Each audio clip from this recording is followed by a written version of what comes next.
아멘.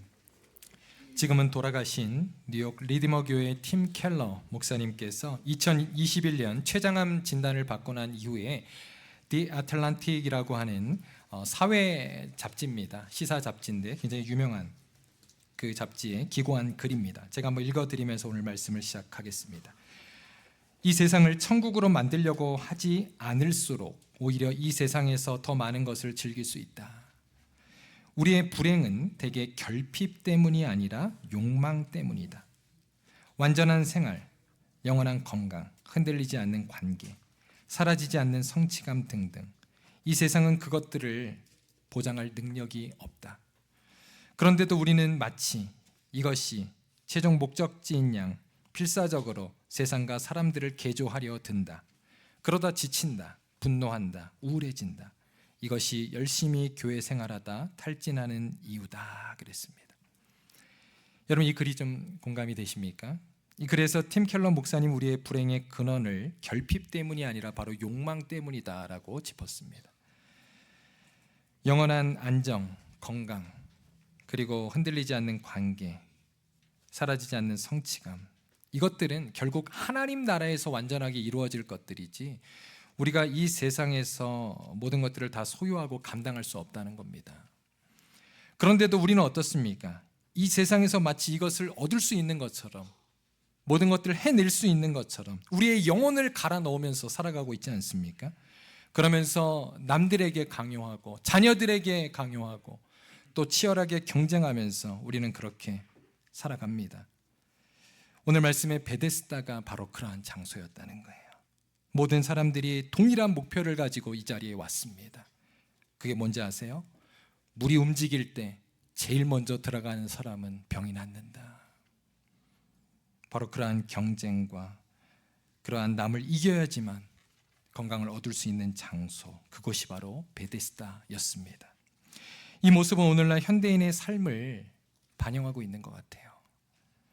오늘날 사람들 역시 누가 먼저 들어가느냐, 누가 경쟁에서 이기느냐를 우리가 생각하면서 거기에 인생을 걸고 있지 않습니까? 여러분, 그런 의미에서 여러분의 베데스다는 어디입니까? 오늘 말씀의 제목이기도 한데요. 오늘 말씀을 통해서 우리의 신앙을 한번 점검해 보기 원하고, 그리고 주님께서 주시는 새로운 베데스다를 만나시는 귀한 이 아침 될 수 있기를 주님의 이름으로 축원합니다. 자, 오늘 말씀으로 한번 들어가 볼까요? 우리 말씀을 조금 더 자세히 이해하기 위해서 지난주와 같이 조금 한번 분석을 좀 해보도록 하겠습니다. 자, 언제 이 사건이 이루어졌는가? 1절 말씀 한번 제가 읽습니다. 그 후에 유대인의 명절이 되어 예수께서 예루살렘에 올라가시니라 그랬습니다. 유대인의 명절, 이게 도대체 언제를 이야기하는 것일까요? 요한복음을 보면요, 요한복음의 흐름이 지금 명절에 따라서 이렇게 예수님이 이동하신 것을 그리고 있습니다. 연대기적으로 그렇게 기록되어 있다는 거예요. 그래서 6장 4절에 보면 요한복음 6월절이 가까운지라 그랬습니다. 그러니까 요한복음 6장에 나타난 명절은 6월절이라는 거예요. 그런데 여러분, 요한복음 4장, 이제 오늘 말씀 전장 아닙니까? 4장에 보면 어떤 내용이 나옵니까? 사마리아 여인과 만나는 내용이 나와요. 예수님이 그 사마리아 지역에 갔는데 그때도 명절이었습니다. 그 명절이 뭐냐면 짐무스 페사흐라고 하는 사마리아인들의 명절이었어요. 이거는 어떤 기간이었냐면 6월절 절기 이전에 2달 전부터 그들이 6월절을 준비하는 기간이었습니다.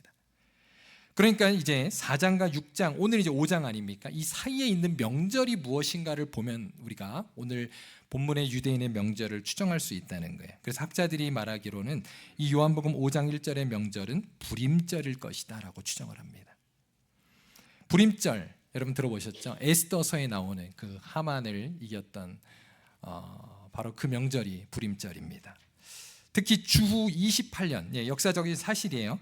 AD 28년의 불임절이 안식일이었답니다. 그래서 그것을 바탕으로 예수님이 언제 오셨는지도 우리가 어느 정도 추정이 가능하다는 거예요. 여기서 근데 이런 질문이 생기죠. 예수님은 왜 유대인의 그 3대 절기가 아니라 이렇게 작은 절기인 불임절에 예루살렘에 방문했을까라고 하는 질문입니다. 그런데 성경을 보면요, 특별히 요한복음 10장 22절에 보면 예수님은 3대 절기뿐만 아니라 수전절에도 예루살렘에 오셨어요. 수전절은 지금도 지키고 있습니다. 유대인들이 하누카라 그래요. 하누카 들어보셨죠? 이를 통해서 알 수 있는 사실은 예수님의 예루살렘 방문은요, 의무적인 종교 일정에 따른 것이 아니라 예수님의 선택적인 방문이었다는 거예요. 그렇다면 불임절과 과연 오늘 말씀이 어떠한 관련이 있을까? 제가 한번 마지막에 조금 더 풀어드리겠습니다. 자, 그러면 이제 오늘 본문이 또 어디서 일어났는가 한번 보겠습니다. 2절입니다. 오늘 중요한 말씀이어서 다 같이 한번 읽겠습니다. 시작. 예루살렘에 있는 양문 곁에 히브리 말로 베데스다라 하는 못이 있는데 거기에 행각 5이 있고, 자, 이거를 한번 우리가 이제 상상해 보자고요. 예루살렘 성전이 있었어요. 예루살렘에. 그런데 여러분, 성전만 덩그러니 있는 게 아니라 거기에 성벽이 있습니다. 여러분, 느헤미야서에 보면 성벽 재건을 하잖아요. 이 성벽에는 예루살렘 성전으로 들어가는 여러 문들이 있었습니다. 그 중에 하나가 양문이었다는 거예요. 이 양문은 말 그대로 사람들이 제사에 사용될 흠없는 양을 끌고 들어가던 문을 말해요. 그런데 이 베데스다는 성전 안에 있었던 것이 아니라, 그 성벽 안에 있었던 것이 아니라 양문 근처, 성벽 밖에 위치한 장소였다는 겁니다. 연못이에요, 연못. 또 본문에 나오는 행각이라고 되어 있죠. 행각. 여러분, 행각이 뭐냐면 지붕을 떠받치고 있는 그 기둥을 말합니다. 한번 상상해 보세요. 기둥을 떠받치고 있는 지붕이 있는 행각, 거기에 연못이 있고, 그리고 그러한 축축한 바닥에 이끼가 좀 이렇게 나와 있었겠죠. 거기에 병자들이 누워서 그곳에 모여 있었던 겁니다. 그곳의 공기가 어땠을 것 같아요? 희망보다는 절망과 우울한 그러한 모습이지 않았겠습니까? 그런데요, 이 연못의 이름의 의미가 참 좋습니다. 베데스다라고 하는 뜻은요, 히브리어로 벳이, 베트가 집이라는 거예요. 집. 네. 그리고 헤세드가 뭐냐면 여러분 많이 아시죠? 헤세드는 자비, 은혜라는 뜻입니다. 그래서 이걸 이제 합치면 어떻게 되죠? 자비의 집, 은혜의 집이라는 뜻입니다. 그 이름만 들으면 여러분 어때요? 참 은혜롭고 자비가 넘치는 장소라고 우리는 착각할 수 있습니다. 그런데 그 실제 모습은 정반대였다는 거예요. 이곳은 소망보다는 절망이, 그리고 기쁨보다는 한숨이 가득한 그러한 우울한 장소였습니다. 경쟁이 난무하고, 그리고 양보가 없는 그러한 치열한 장소였다는 거예요. 그런데 이제 오늘 우리가 한 가지 더 주목할 점이 있는데, 여러분 한번 성경을 보세요. 성경을 보시면 요한복음 5장 3절 후반부부터 4절까지의 내용을 한번 이렇게 여러분 성경을 한번 보세요. 우리 개역개정 성경을 보시면 가로가 쳐져 있습니다. 가로. 좀 이상하지 않으세요? 왜 가로가 쳐져 있을까? 이것은요, 모든 고대 사본에 공통적으로 나타나 있지 않는 그러한 이야기이기 때문입니다. 자, 이게 무슨 말이냐면, 여러분 지금 우리가 갖고 있는 이 성경은 사실 원본에서부터 나왔을 거 아니에요, 그죠? 뭐 창세기 뭐 이런 내용들은 모세가 썼고, 또 오늘 말씀의 요한복음은 요한이 썼잖아요. 그 원본이 있을 거 아닙니까? 그런데 그 원본들이 어떻게 전해졌을까요? 지금처럼 뭐 복사기가 있고 PDF로 모아놓은 게 아니에요. 그 당시에는 다 썼던 겁니다. 필사를 한 거예요. 누가요? 서기관들이. 그래서 그 서기관들이 그 당시에 얼마나 거룩하게, 네, 막 손발을 씻고 목욕제기하고 썼어요. 그렇게 써놓은 것들이 바로 사본입니다. 그래서 뭐 사해사본, 무슨 사본 이런 게 있잖아요. kum난사본. 이런 것들을 발견하면서 성경의 원본을 대조하는 겁니다. 그래서 우리가 원본대로 이렇게 성경을 만든 거예요. 그런데 이제 너무 시간이 오래됐기 때문에 어떤 부분들은 지워져 버렸어요. 사본들이 없는 거예요. 그래서 여러분 성경에 보면 가끔씩 없음 이렇게 나와 있죠. 그게 이제 그런 이유입니다. 그리고 오늘 말씀의 가로는 왜 이렇게 되어 있냐면 어떤 사본에는 있는데 어떤 사본에는 없는 거예요. 그래서 참고하도록 그렇게 가로를 처리해 놓은 겁니다.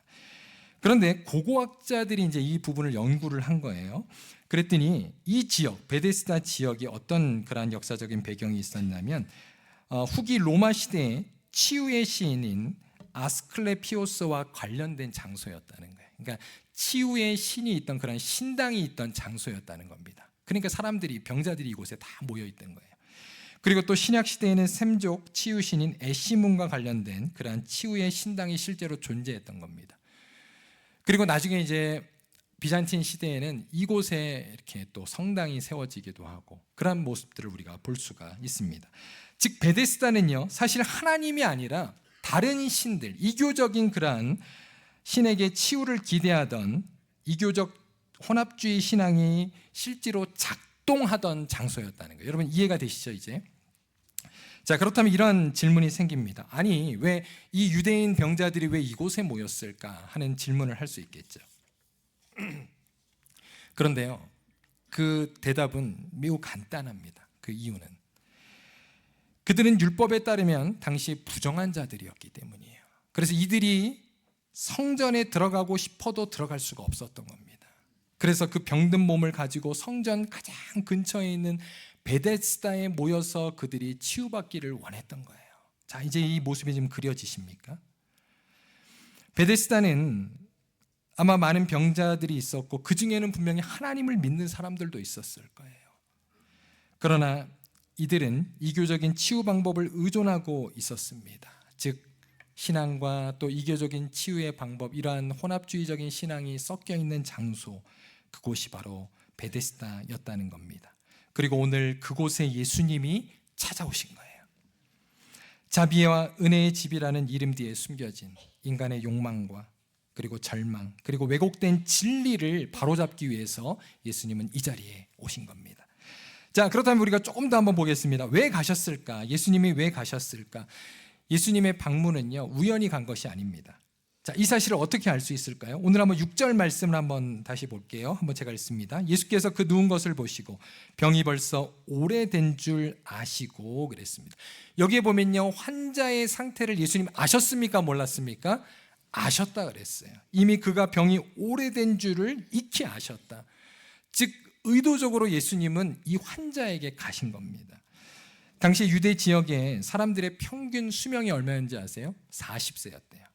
근데 지금 이 사람이 병든 지가 얼마나 되었다고요? 38년. 그러니까 이 사람은 태어날 때부터 병이 들었을 수도 있어요. 아니면 중간에 들었다면 지금 뭐 일반 사람들이 평균적으로 사는 나이 이상의 그러한 사람이었을 수도 있습니다. 아무튼 38년 된 병자는 삶의 희망이 보이지 않던 그런 사람이었다는 거죠.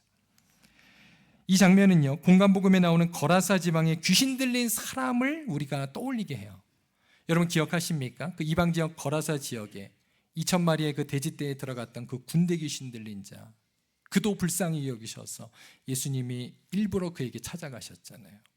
예수님이 뭐 거라사 지방에 다른 일로 갔다가 우연히 그를 만난 게 아니잖아요. 그를 위해서 거기에 찾아가셨습니다. 마찬가지로 오늘 예수님은 베데스다에 이 38년 된 병자를 위해서 직접 찾아가셨다는 거예요. 사랑하는 성도 여러분, 우리 주님은 우리의 가진 모든 질병과 우리의 문제를 아시는 분임을 여러분 믿으시기를 바랍니다. 그 주님은 여러분의 문제를 아시고요, 여러분을 치유해 주시기 원하시고 또 우리에게 구원의 은혜를 베푸시는 하나님이심을 여러분 믿으시기를 바랍니다. 로마서에 그랬잖아요. 자기 아들도 아끼지 아니하고 주시니까 어찌하여 그 아들과 함께 모든 것을 주시지 않겠느냐 말씀하지 않으셨습니까? 여러분 그 말씀을 의지함으로 주님을 찾으시는 저와 여러분 되시기를 주님의 이름으로 축원합니다. 자, 그렇다면 이제 이 말씀이 도대체 무엇을 가리키는 것인가? 제가 지난주에 말씀드렸죠. 이 요한복음의 7대 기적은 단순한 기적으로 끝나지 않는다. 이것은 표적이라고 말씀드렸습니다. 표적이란 사인이라고 그랬어요. 사인은 그 자체가 중요한 것이 아니라 그것이 가리키는 의미가 중요하다라고 말씀드렸습니다. 자, 그렇다면 오늘 이 사건의 의미가 무엇인가 한번 우리가 묵상해 보기 원해요. 여러분 오늘 본문에도 보면 숫자가 나와요. 지난주에 여러분 기억하십니까? 그 물이 포도주로 변할 때 6개의 빈 돌 항아리 말씀드렸어요. 그런데 오늘도 숫자가 나오는데 몇이죠? 38입니다. 여러분 38, 우리한테는 조금 생소한 단어일 수 있지만 유대인들은요 38 하면 딱 오는 게 있는 거예요. 자, 한번 제가 말씀 읽어드리겠습니다. 신명기 2장 14절입니다. 가데스 바니아에서 떠나 세레 시내를 건너기까지 38년 동안이라. 이때에는 그 시대의 모든 군인들이 여호와께서 그들에게 맹세하신 대로 진영 중에서 다 멸망하였나니. 여러분 이거 뭡니까? 바로 이스라엘 백성들이 광야에서 가나안에 들어가기 전에 가데스 바니아에서 12명의 정탐꾼을 가나안 땅에 보내잖아요. 그런데 그때 12명의 보고 중에서 10명의 부정적인 그러한 보고를 듣고 사람들이 두려워하고 하나님을 불신하면서 하나님을 떠나지 않습니까? 그때 받았던 그들의 형벌이 무엇이었습니까? 38년의 광야의 생활이었다는 거예요. 사실 이들이 40년간 광야에 있었습니다. 그런데 이 가데스 바냐에 갔을 때가 이미 2년이 지난 때였다는 거예요. 그런 의미에서 38년은요, 영적 무능과 소망 상실의 기간을 말한다는 거예요. 그도 그런 것이 오늘 본문에 보면요, 이 38년 된 자의 질병이 무엇인지를 요한은 언급하지 않아요. 지금 그게 중요한 게 아니에요. 지금 38년이 우리에게 말씀하고자 하는 것은, 이것은 절대로 고칠 수 없는 절망의, 소망 없는 상태라는 것을 지금 말해주는 겁니다. 자, 예수님께서 그를 이제 어떻게 하셨습니까? 유대인들이 기대하는 대로 어떤 성전으로, 그리고 규례와 어떤 율법으로, 제사로 그를 고치신 것이 아니라 말씀 하나로 그를 치유하셨습니다. 자, 이것을 통해서 보여주는 표적의 실체는 무엇입니까? 바로 예수님이 생명의 근원이라는 거예요. 여러분 믿으십니까? 또한 종교와 그러한 성전 제도를 대체하시는, 율법을 완전케 하시는 분이심을 오늘 말씀이 우리에게 보여주고 있습니다. 그런데 예수님의 그러한 자기 정체성이 또 드러나는 내용이 이제 오늘 본문 마지막에 등장을 해요. 자, 9절 말씀인데요. 한번 우리 9절 말씀 한번 다 같이 한번 읽겠습니다. 시작.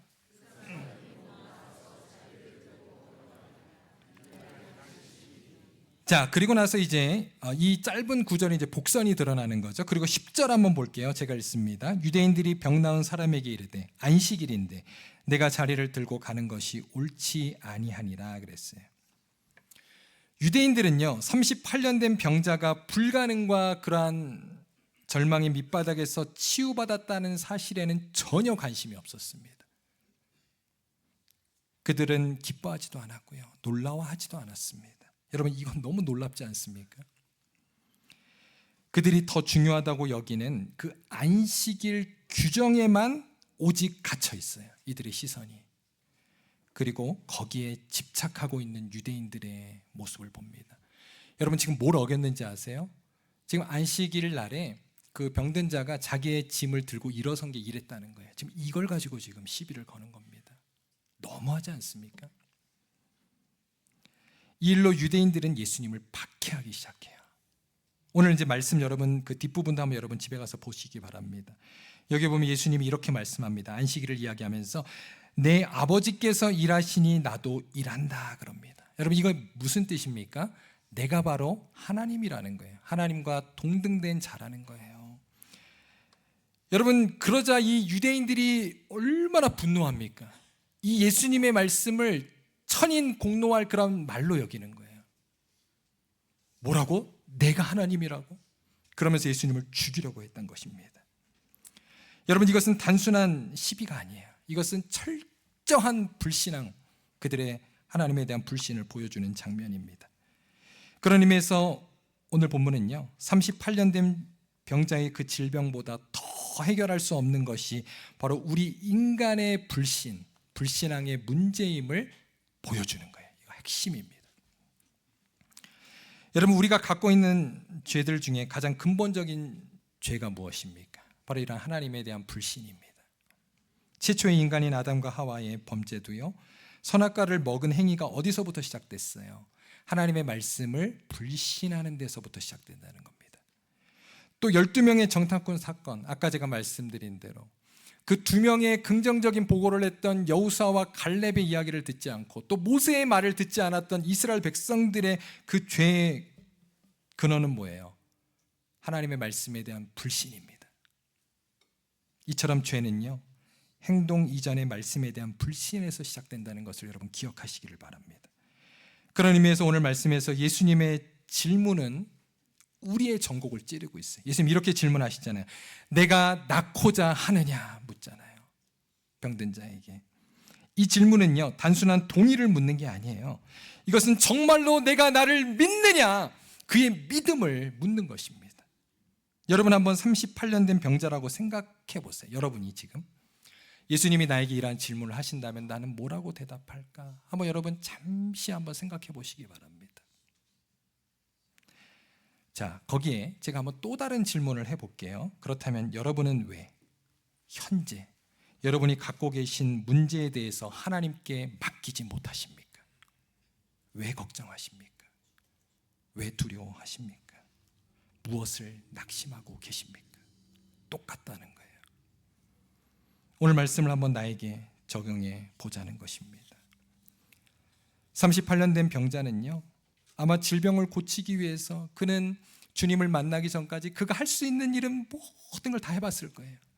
여러분, 성경에 보면 12의 그 혈루증을 입은 여인 이야기 나오잖아요. 그녀도 그 혈루증을 고치기 위해서 자신의 재산을 다 허비했다 그랬어요. 아마 오늘 이 38년 된 병자가 베데스다까지 왔던 것은 어쩌보면 그의 모든 재산을 다 탕진하고 이제 더 이상 소망이 없어서 이곳까지 오지 않았을까 생각이 돼요. 그런데 이곳에 와서도 또 경쟁에 밀리고 또 도와줄 사람이 없어서 희망이 이제는 모두 사라진 그러한 절망의 상태가 보이지 않습니까?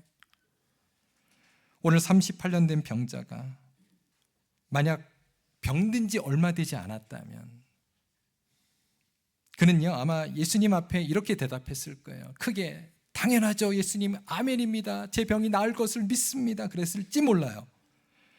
그러나 38년이 우리에게 보여주는 것은 더 이상 희망과 그러한 소망이 사라진 상태였다는 겁니다. 그리고 그는 예수님께 이렇게 저렇게 변명을 내요. 그러면서 예수님을 이렇게 이해하고 있는 거예요. 예수님은 나의 병을 치유해 주실 분이 아니라 나를 그냥 연못에 넣어 주실 그러한 사람으로 생각한 겁니다. 여러분, 혹시 우리들 중에도 하나님에 대한 그러한 믿음이 이제는 약해져서 그저 하나님을 나의 삶을 도와주시고 나에게 그저 어떠한 복을 주실 그러한 하나님으로만 믿고 있지는 않습니까? 그러나 주님은 오늘 그에게, 그리고 우리에게 말씀하십니다. 일어나 내 자리를 들고 걸어가라. 여러분, 믿음으로 반응하시는 우리 귀한 성도님들 되시기를 바랍니다. 시편 1편 1절에 보면 악한 자는 어떻게 된다느냐면, 그때 이제 의인과 악인을 비교하잖아요. 악인들은 죄를 따르고 그리고 죄인들의 길에 서고 그리고 오만한 자의 자리에 결국 앉는다, 주저앉는다. 그러나 주님은 반대로 말씀하십니다. 주저앉은 너가 일어나라. 그리고 내 자리를 들라. 그리고 나를 따라 걸으라 라고 주님 말씀하십니다. 이 말씀은 곧 예수님의 자기 선언입니다. 나는 너의 조력자가 아니다. 너의 헬퍼가 아니다. 나는 너의 치유자다. 나는 너의 구원자다. 오늘 말씀하시는 그 주님의 음성을 듣기를 바랍니다. 그러면서 예수님은 38년 된 병자의 질병을 기적적으로 치유해 주셨어요. 그리고 그를 다시 만났을 때 뭐라고 이야기합니까? 내가 나았으니 더 심한 것이 생기지 않게 다시는 죄를 짓지 말아라 라고 그에게 말해주고 있습니다. 여러분, 이것은 무엇을 말해주는지 알아요? 그가 구원도 받았다는 사실을 지금 확인해 주시는 거예요. 왜냐하면 그의 영혼이 이제 성령이 계시기에 더 이상 죄를 짓지 말라라고 주님은 말씀하고 있는 것이기 때문이죠.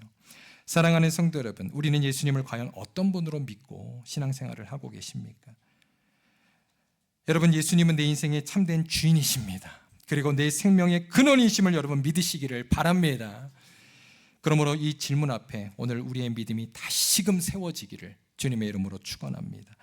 자, 그렇다면 이제 오늘 말씀을요, 우리 자신과 한번 우리 교회 그리고 우리가 살아가는 세상에 어떻게 적용할까를 한번 생각해 보기를 원합니다.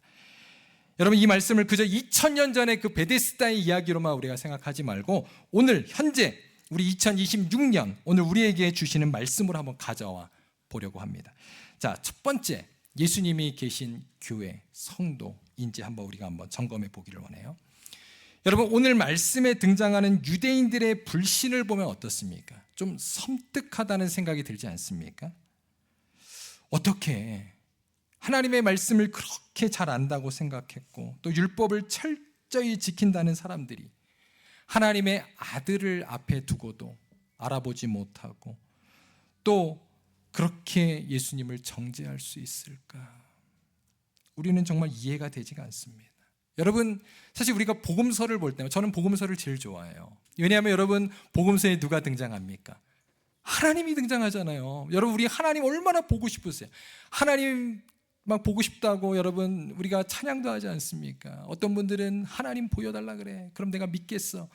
복음서에 있습니다. 여러분, 복음서에 예수님이 있잖아요. 하나님의 모습을 우리가 지금 보고 있잖아요. 여러분, 복음서를 통해서 하나님을 만나시기를 바랍니다. 그런데 여러분, 그 하나님을 바라보지 못하고 지금 유대인들이 어떻게 하고 있는 거예요? 제가요, 이 말씀을 묵상하면서 한 책의 내용이 좀 생각이 났습니다. 1963년도 한나 아렌트라고 하는 사람이 쓴 예루살렘의 아이히만이라는 책이 있어요. 아마 여러분 아실 텐데요, 이때 악의 평범성이라고 하는 개념을 그가 제시를 했습니다.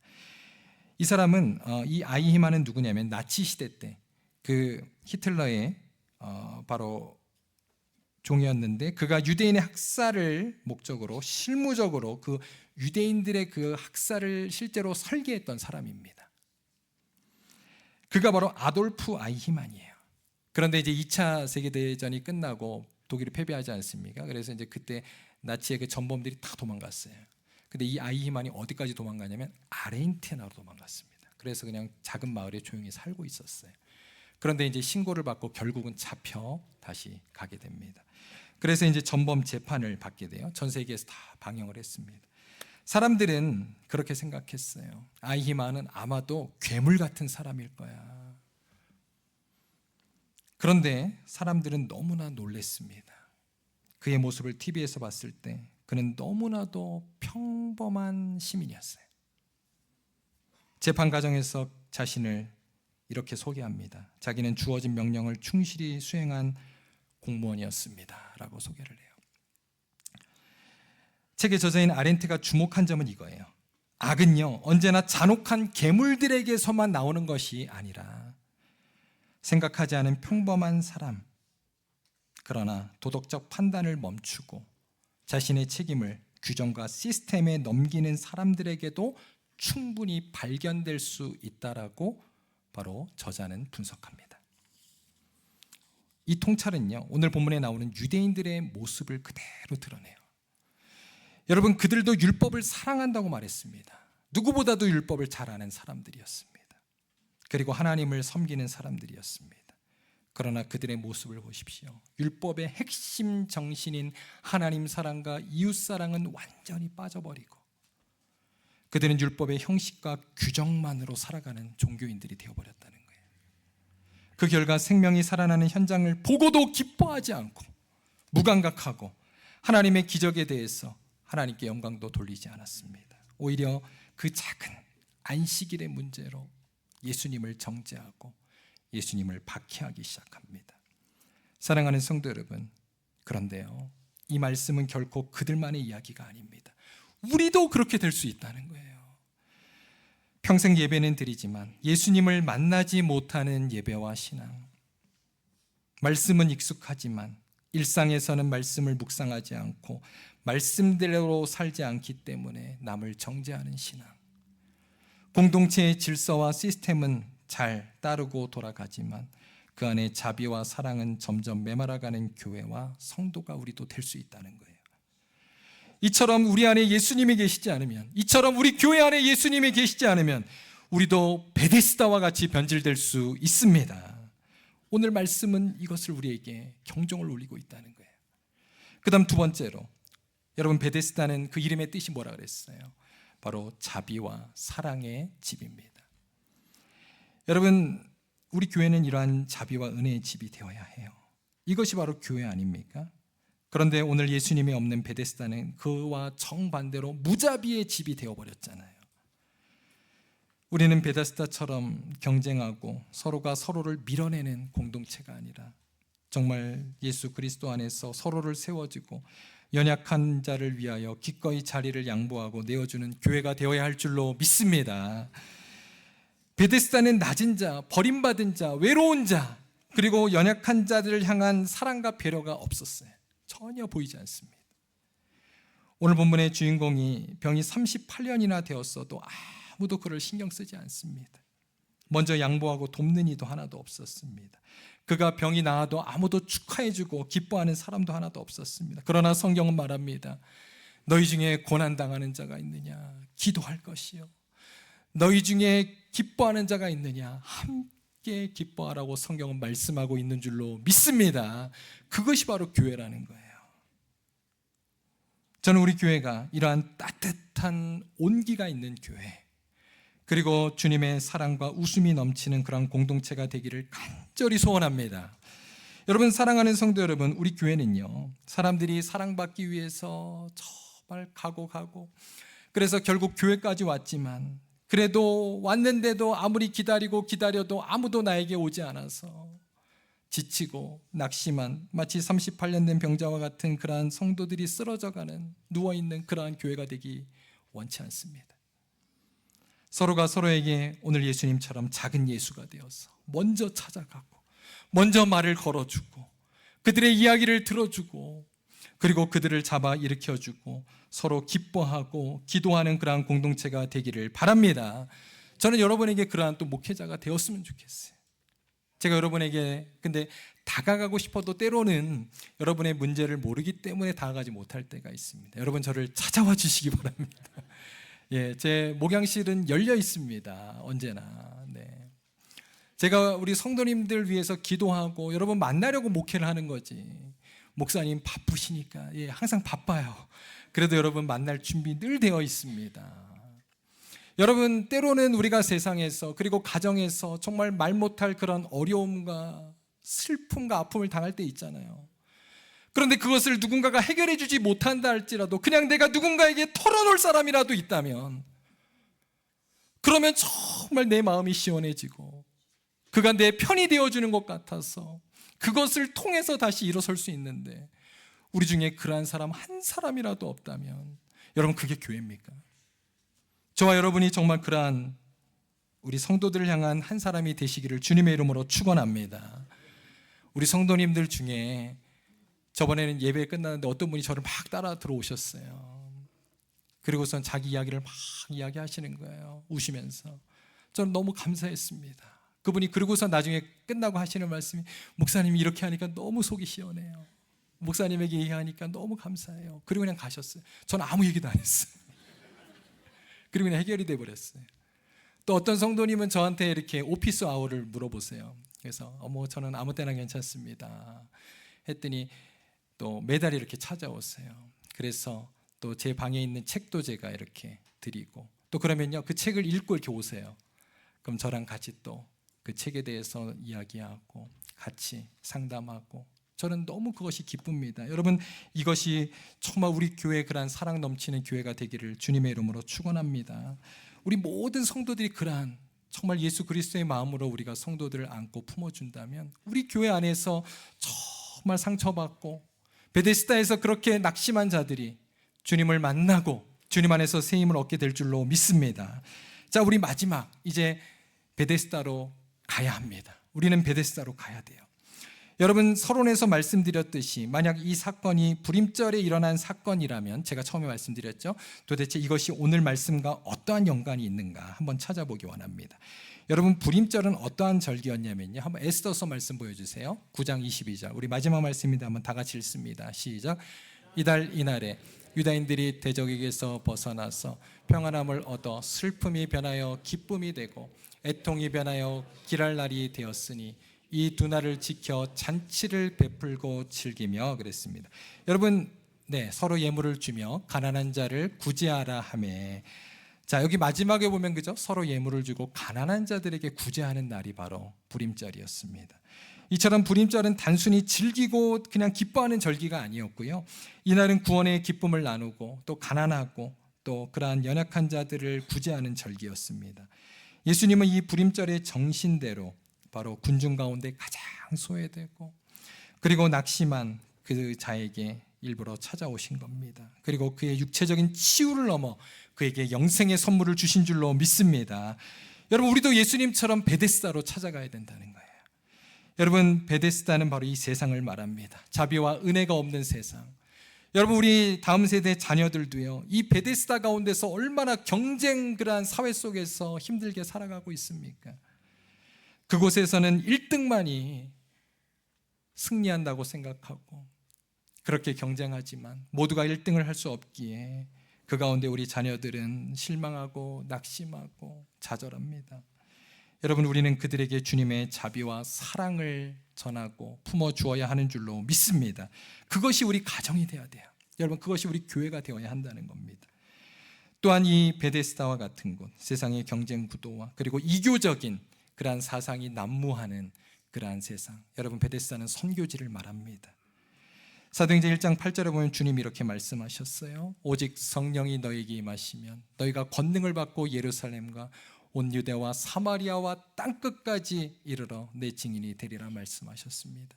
주님이 계시지 않는 예루살렘, 온 유다, 사마리아 땅끝은 바로 베데스다입니다. 그곳으로 우리는 가야 한다는 것입니다. 이제 오늘 말씀을 마칠게요.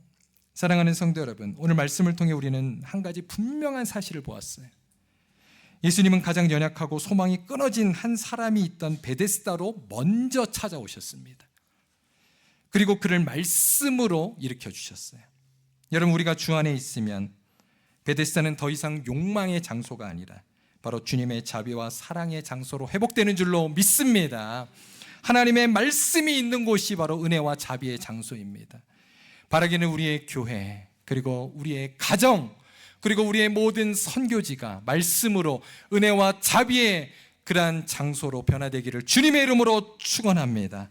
그래서 오늘 이제 단기 선교를 떠나는 우리 성도들 뿐만 아니라 여러분의 삶 가운데, 여러분의 가정 가운데 우리 교회가 진정 베데스다로 가서 그 주님의 사랑과 자비를 전하는 귀한 우리 선교자들, 선교지의 그러한 정말 모습과 같이 우리의 삶이 선교지로 변화되어지기를 주님의 이름으로 축원드립니다. 같이 기도하겠습니다.